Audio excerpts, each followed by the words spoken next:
प्रिय भाई और बहनों, आज का शुभ संदेश के लिए आप सभी को हम स्वागत करते हैं। प्यारे प्रभु ने आकर ज़मीन पर कैसा किया है हमसे मिलन।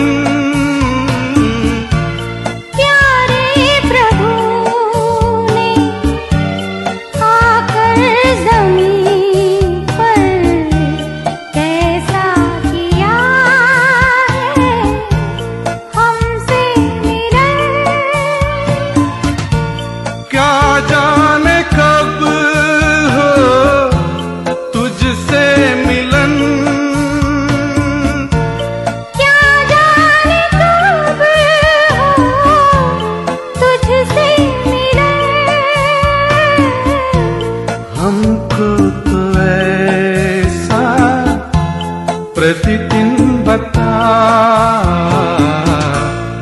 आंखें हमारी खोलिए प्रभु जी, तेरे दर्शन को हम निहारे।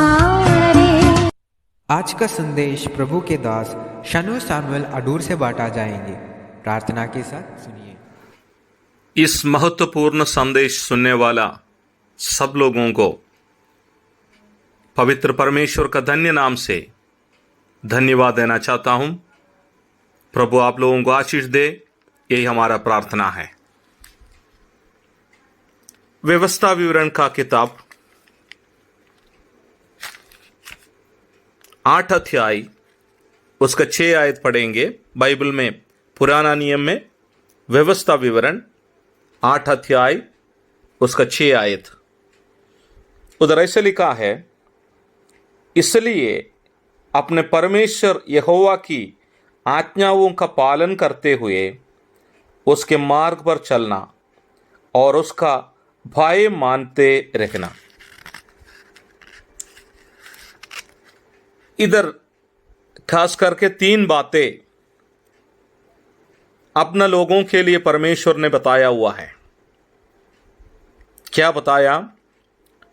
प्रभु के रास्ते पर चलना और परमेश्वर को भय मानना और उसका कथनाओं को मानना है, पालन करना है। 7वीं अध्याय जब हम पढ़ेगा, आज्ञा की पालन करने वाला लोगों को परमेश्वर आशीष देते हैं, उसके बारे में लिखा है। जिसने परमेश्वर का आज्ञाओं को पालन करते हैं उसको परमेश्वर आशीष देते हैं। तो अगर परमेश्वर का आशीष मिलना है तो उसके लिए क्या करना है? इसलिए ऐसे ही शुरू किया, इसलिए अपने परमेश्वर यहोवा की आज्ञाओं का पालन करते हुए उसके मार्ग पर चलना है।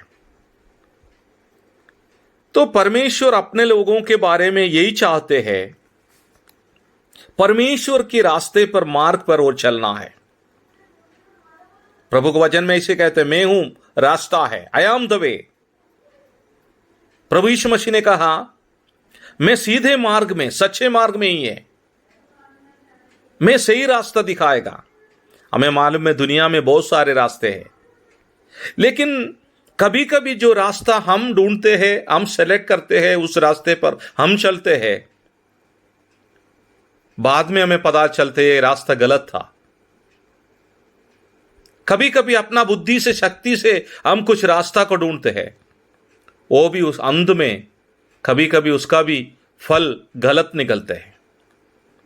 तो इसलिए परमेश्वर कहते हैं, अगर सही मार्ग पर चलना है, मैं हूं रास्ता, मैं दिखा देंगे, मैं सही मार्ग में आपको चलाएंगे।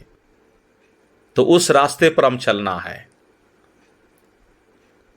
एक बात को हम समझना है, परमेश्वर किसी को गलत रास्ता नहीं दिखाते हैं। जो कोई उस मार्ग में चलते हैं उसका जीवन में आशीष पाया है। परमेश्वर ने सच्चे मार्ग दिखाया है। प्रभु कभी अपना संतानों को गलत रास्ते पर लेके नहीं जाते हैं। तो परमेश्वर का वचन कहते हैं, मार्ग यही है, यही मार्ग पे चलो। स्वर्ग से हमेशा अपना संतानों के लिए वही आवाज निकलते हैं, यही है मार्ग। उस आवाज को हम सुनना है और उसकी आज्ञा के अनुसार, इच्छा के अनुसार वही रास्ते पर हम चलना है। अगर ऐसे चलेगा तो हमारा जीवन में हम आशीष पा सकते हैं, आनंद पा सकते हैं। दूसरी बात उधर लिखा है, अपने संतान लोगों को परमेश्वर ने यही चाहते हैं, परमेश्वर को भाई मानना है।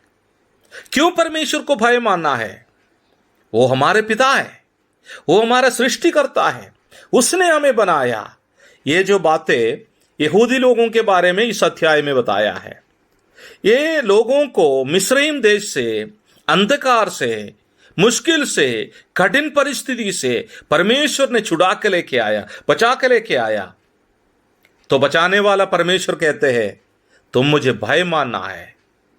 तो हमारा जीवन में भी ऐसा है, हमें बचाने वाला, पापों से मुक्ति देने वाला, सही मार्ग दिखाने वाला उस परमेश्वर को भय मानना है। तो परमेश्वर से भय मानना मतलब हमारे लिए कुछ कमी नहीं है। परमेश्वर को भय मानना आनंद की कारण है। तो परमेश्वर का भय मानने वाला जीवन अगर हमारा है तो हम और आशीष पा सकते हैं। जो कोई परमेश्वर को भय मानते हैं उसका जीवन में वो आनंद पा सकते हैं, उसका जीवन में वो खुशी के साथ आगे जा सकते हैं। परमेश्वर को हमारा जीवन में हम भय मानना है। तीसरी बात है उधर बताया, कल्पनाओं को मानना है। आखिर में उधर लिखा है और उसका भय मानकर हम उसका मार्ग पर चलना है, उसका कल्पनाओं को हम पालन करना है। कुछ लोग बोलते हैं परमेश्वर के वचन में जो लिखा है ये सब कुछ हमारे लिए पालन करना मुश्किल है। ऐसे कुछ नहीं है। जो बातें हमसे नहीं होगा ऐसे ही नहीं है। सब कुछ जो प्रभु ने लिखा है हमसे ही हो सकते हैं।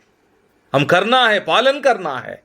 ऐसे कुछ कठिन बातें परमेश्वर के वचन में हमारे लिए नहीं होते, ऐसे लिखा नहीं है। सब बातें हम पालन कर सकते हैं। कभी कभी हम पालन करने का तैयार नहीं है, इसलिए हम ऐसे बोलते हैं। लेकिन जो कोई परमेश्वर के वचन को, नियम को पालन करते हैं वो आशीष पाते हैं, उसका जीवन में अनुग्रह के कारण होते हैं।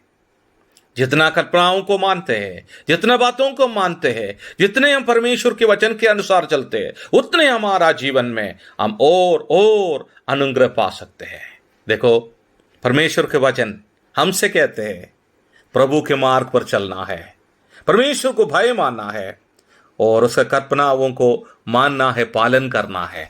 अगर हम ऐसे करेगा हमारा जीवन, हमारा व्यक्तिगत जीवन वो कितना आनंद के कारण होगा और हम आशीष पा सकते हैं। प्रभु हमें सहायता करे। आने वाले दिनों में हमारा जीवन में प्रभु के रास्ते पर हम चलना है, उस मार्ग में चलना है। हम अपने मार्ग में बहुत बार चला है, बाद में पता चला वो गलत से रास्ता था। हमारे जीवन में बहुत बार ऐसे ही हुआ है। इसलिए प्रभु ने कहते हैं उस अनुग्रह की आवाज हम सुनना है। परमेश्वर की वचन के अनुसार हमारा जीवन को हम आगे चलाना है और उसको भय मानना है। वो सृष्टिकर्ता है, राजाओं का राजा है, हमें संभालने वाला है, हमें मुक्ति देने वाला है, हमें पापों से छुटकारा देने वाला है, हमारे लिए अपना जीवन दिया है। उस प्रेमी परमेश्वर कहते हैं तो मुझे भय मानना है। परमेश्वर को भय मानने वाला लोगों को अनुग्रह मिलते हैं, आशीष मिलते हैं। और आखिर में लिखा है कल्पनाओं को मानना है। परमेश्वर की वचन है, परमेश्वर का कल्पना, उसको हम हमारा रोज के जीवन में, हर दिन का जीवन में हम इसको पालन करके आगे जाना है। प्रभु आपको सहायता करे, यही हमारा प्रार्थना है। इस वचन के अनुसार अगर हमारा जीवन आगे जाते हैं तो और हम अनुग्रह पा सकते हैं। प्रभु उसके लिए आपको सहायता करे। परमेश्वर के नाम की स्तुति हो। धन्यवाद।